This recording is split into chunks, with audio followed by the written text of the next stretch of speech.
घूमेगा ये बासुर कुल्हा। आई काए हो बताना। कहाँ में रहावेगा तोर गाँव हा? मोर गाँव है ना धनसिर करा हावे वो। सुनना, इस साल के नवरात्र के दशहरा मेला मा घूमे लाहू कथूंगा। आबे ना वो। आहूंगा।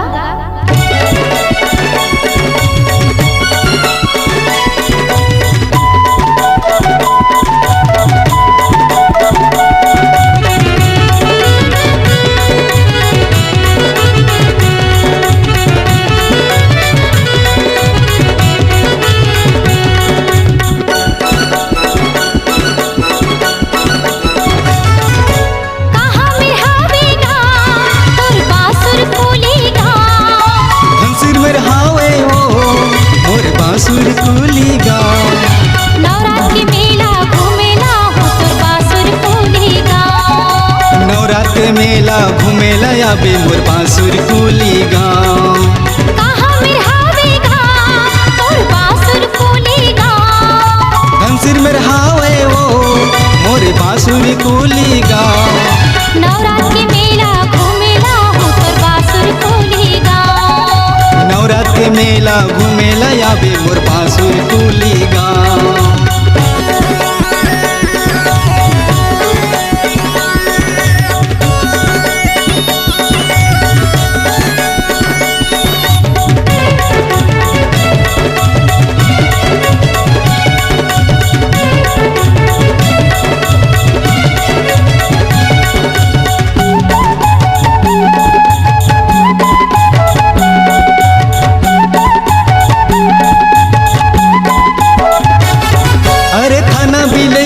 जिला बलौदा बासुर कुली मोरे गाँव है।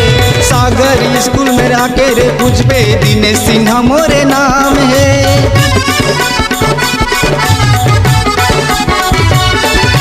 चढ़ती जवानी मोर बाली उमरिया कतो दीवाना है रे। सपना घुमा ले मोला ते राजा बिगड़ी जमाना है। तोला नहीं भुलाऊंगा तोर से मिले बया होना। तोला नहीं भुलाऊंगा तोर से मिले बया होना। नवरात्र के मेला घूमेला हो तोर बांसुर कुली गाँव। नवरात्र के मेला घूमेला आबे मोर बांसुर कुली गाँव।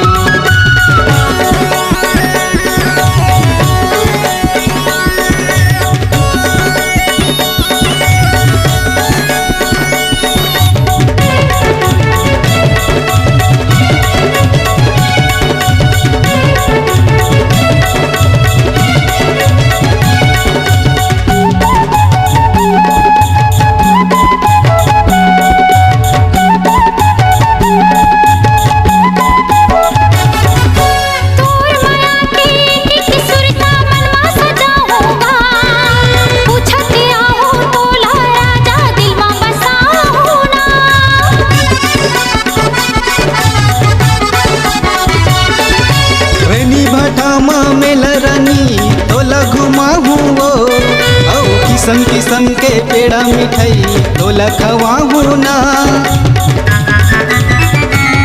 पीले गढ़ला घुमाहू समलई मंदिर ले जाहू ना। पीले गढ़ला घुमावेगा समलई मंदिर ले जावेगा। नवरात्र के मेला घूमेला आबे मोर बांसुर कुली गाँव। नवरात्र के मेला घूमेला हो तोर बांसुर कुली गाँव। कहाँ में रहावेगा तोर बांसुर कुली गाँव। धनसिर में रहावे वो मोर बांसुर कुली गाँव। हाँ, नवरात्र के मेला घूमेला हो तोर बांसुर कुली गाँव। नवरात्र के मेला घूमेला आबे मोर बांसुर कुली गाँव। नवरात्र के मेला घूमेला हो तोर बांसुर कुली गाँव। नवरात्र के मेला घूमेला आबे मोर बांसुर कुली गाँव। नवरात्र के मेला घूमेला आबे मोर बांसुर कुली गाँव।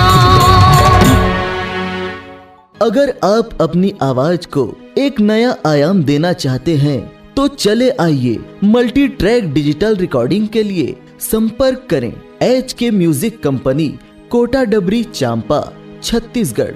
मोबाइल नंबर है 9329238487 और 80853803 339।